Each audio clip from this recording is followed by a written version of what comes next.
Assalamualaikum warahmatullahi wabarakatuh. Om Swastiastu, Namo Buddhaya, salam kebajikan. Sahabat-sahabat dimanapun juga berada, masih terkait dengan ijazah Pak Jokowi sahabat ya, dimana kita melihat bahwa Roy Suryo kian hari terlihat memang semakin kehabisan napas sahabat.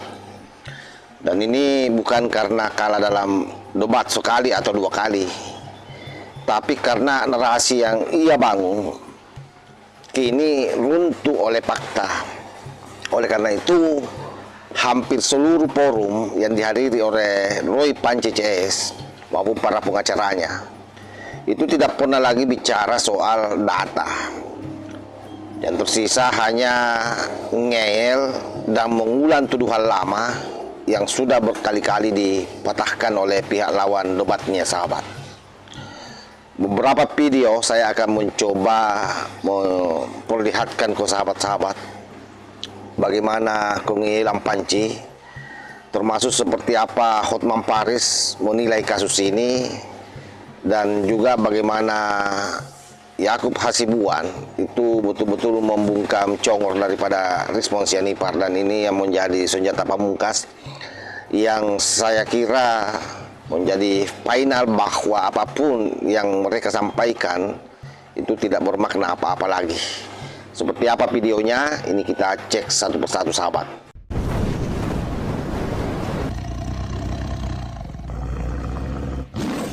Anda menuduh, Anda belum bisa membuktikan, makanya Anda dia nggak bisa tersangka. membuktikan, Ya. Pak. Ini orang nggak ngerti hukum. Jadi itu bagian dari mencari Saya data. dari mana sih? Sudah Kok nggak menuduh ngerti di hukum kayak depan gini? seolah-olah Nggak ngerti ijazah hukum, Jokowi itu palsu. yang asli. Menuduh Yang di dari depan, UI. tetapi datanya ternyata nggak ada. Semua yang ditampilkan di layar itu kan semua dari scan fotokopi, aslinya mana bro? Makanya kenapa gini? Kenapa Anda tersangka? Dan tersangkanya berlapis-lapis pasal. Mana Selain berlapis-lapis pasal 310, 311 KUHP ya, soal fitnah, pencemaran nama baik, kena juga kasus manipulasi ya, data-data yang dioret-oret apa segala kan itu kata Polda. Kacau leh. Kalau Ya, orang Anda Indonesia dikenakan dengar pasal itu kok kesaksian ini, kacau. jadi kacau. Anda ditersangkakan pasal itu kok kacau. Untuk sebagai pendidikan hukum kepada masyarakat, memang menurut jurisprudensi kita, pemalsuan itu hanya bisa terbukti kalau aslinya ada. Ya, sekarang aslinya sudah ada. Cuma tidak ada upaya hukum yang bisa memaksa penyidik untuk mendatangkan ahli forensik untuk memeriksa. Itu persoalannya. Sehingga untuk sementara tim Jokowi sudah diambang kemenangan. Sebagai ahli forensik, apa tanggapan Anda sesuai kalian saudara atas ijazah Jokowi ini? Ya, terima kasih Bang. Jadi kalau dalam pemeriksaan forensik itu ada beberapa unsur yang harus diperiksa. Yaitu pertama adalah kertasnya. Apakah kertas itu dalam kondisi baru atau tidak? Itu dari usia kertas. Yang kedua adalah pemeriksaan bagian tanda tangan dan cap tempel. Seseorang dinyatakan lulus di suatu universitas, yaitu tidak hanya ijazah saja, yaitu transkrip nilai. Nah, di sini sebenarnya perlu adanya pemeriksaan ijazahnya dan transkrip nilainya, karena itu satu tubuh yang sama. Mulai dari misalkan ini pada saat Pak Jokowi mengumpulkan skripsi ini ke fakultas, kemudian bebas pinjaman, bahkan nilai-nilainya semua ada tertera di sini lengkap ya.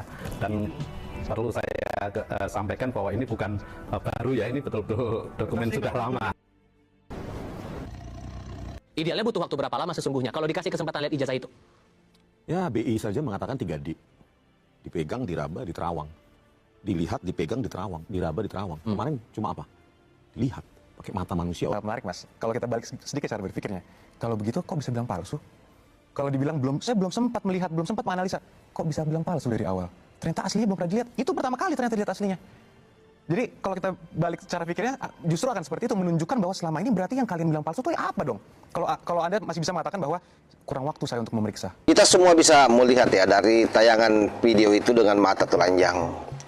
Jadi dalam hampir memang setiap debat terbuka, Roy Suryo ataupun pengacaranya selalu terjebak pada pola yang sama sahabat, yaitu pola lama. Ketika dia didosak data, ya pasti ngeles, menghindar. Dan ketika ditanya soal metodologi, ya marah-marah, tak keruang. Ketika dikonfrontasi fakta, ia justru menyalahkan semua pihak. Ini yang sangat berbahaya, tetapi untungnya seluruh lawan-lawan debatnya memang berkelas. Salah satu contoh misalnya Hotman Paris itu secara eksplisit menyatakan bahwa Jokowi menang telak hingga hari ini. Dan saya yakin ini bukan karena sentimen, tapi karena memang perbandingan argumen yang timpang di satu sisi, di mana mereka hanya bermodalkan narasi, sementara lawan-lawan debatnya berdasarkan data. Inilah yang membuat saya kira Hotman Paris yakin bahwa memang posisi Roy Panci CS ini dalam posisi yang sangat terpojok dan garis besarnya dia akan dipenjara nanti.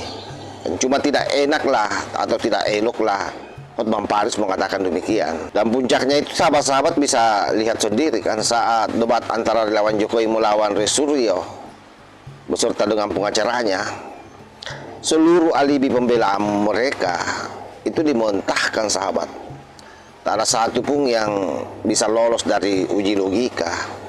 Karena itu hanya memang orang yang berotak goblok, yang otaknya didongkul, yang bisa menerima apa yang menjadi paparan daripada Roy Panci CS ini.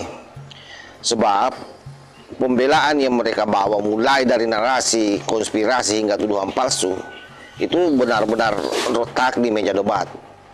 Dan yang lebih memalukan lagi adalah tudingan soal skripsi.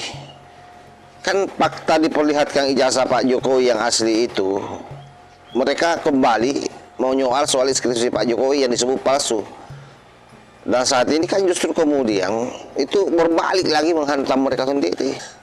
Sebab skripsi asli itu kembali dimunculkan sahabat. Itulah yang membuat saya berani mengatakan bahwa memang posisi Roy Panci kian terpojok. Jadi semakin mumet isi kepalanya, tidak tahu apa lagi yang dia mau sampaikan untuk mencoba merasionalkan tuduhannya terhadap Pak Jokowi. Apalagi pasca para penyidik memperlihatkan ijazah asli Pak Jokowi. Benar-benar mereka semua ini Roy CS ambruk sahabat, tak ada lagi ruang berkelit sebenarnya, tak ada lagi cerita manipulasi fakta dan data. Ditambah dengan paparan daripada Kapolda Metro Jaya yang mengatakan bahwa mereka ini bukan peneliti. Sehingga buat saya momen krusialnya adalah tuduhan tanpa dokumen asli itu saya kira memang kalah telak oleh bukti otentik yang diperlihatkan oleh para pendukung Pak Jokowi ataupun pengacaranya. Sehingga saat itu Roy Suryo tak pernah benar-benar pulih secara argumentatif, betul-betul meradang dan cenderung hanya menyerang personal daripada lawan debatnya. Dia berbicara soal legal standing lah, soal Anda bukan alumni UGM. Nah itu pun juga sebenarnya pada saat yang sama lawan debat Roy Panci juga ini kan bisa menyerang balik. Kenapa dia menyoal ijazah Gibran sementara dia bukan satu alumni dengan Gibran? Jadi sesungguhnya memang seluruh bantahan-bantahan yang disampaikan oleh Roy Panci ataupun yang diakomodir oleh Roy Panci, argumentasi yang diakomodir itu argumentasi yang hanya menguntungkan dirinya tanpa peduli dengan data dan fakta. Dan pukulan yang paling telak itu sesungguhnya kalau kita melihat dari video yang saya cuplikan itu saat Yakub Hasibuan dengan Rismon. Di situ betul-betul kita semua dengan jelas melihat bagaimana Rismon tidak berkutik. Saat dia dicocar soal klaim ijazah Jokowi yang disebut palsu, satu fakta mematikan muncul ke permukaan, di mana Rismon sampai hari ini kan tidak pernah melihat yang namanya dokumen asli. Lalu dia mengklaim melakukan penelitian. Artinya apa? Data yang diteliti bukan arsip primer, melainkan salinan fotokopi yang sejak awal sebenarnya sudah cacat secara metodologi dan hukum. Kalau kita bicara penelitian, di titik inilah seluruh bangunan tuduhan itu runtuh total sebenarnya kalau orang waras berpikir. Makanya menjadi wajar kalau hari ini barisan pemburu ijazah ini Roy Suryo CS terlihat kian mumet. Itu yang saya sampaikan di awal, kian emosional dan kian defensif sahabat. Karena semakin dia berbicara, semakin jelas bahwa narasi yang ia dorong tak pernah berdiri di atas fakta.